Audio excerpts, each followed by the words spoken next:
جاي لك علشان يشتري شهاده بكل فلوسه؟ لا ما اعتقدش. طيب وانت دورك تعمل ايه بقى؟ يجيب بقيه فلوسه. انت دورك انه يطلع بقيه فلوسه، صح كده؟ اكبر قدر من الفايده.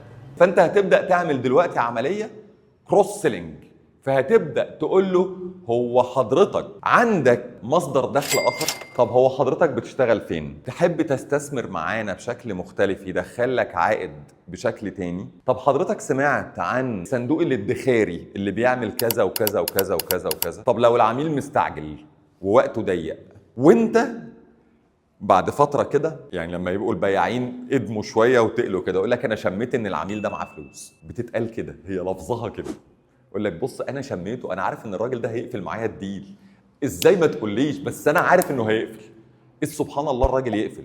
دي اسمها ايه؟ اسمها الخبره. بعد شويه انت فعلا بتقدر تحدد العميل وقرار العميل بمجرد ما العميل يدخل عليك. فهنبدا نعمل ايه؟ هنعمل كروس سيلينج. فهنبدا ناخد من عبد الرحمن، مخبي فلوسك فين يا عبد الرحمن؟ حاططها في اسهم. طب العائد من الاسهم بتعمل بيه ايه؟ داخل جمعيه.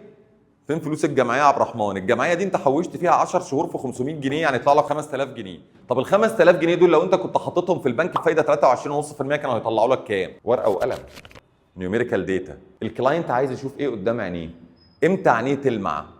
امتى تشوف علامه الجنيه جوه عينيه؟ لما تقول له ايه؟ لما اشوف الارقام والارباح اللي كان ممكن يحققها. برافو عليك.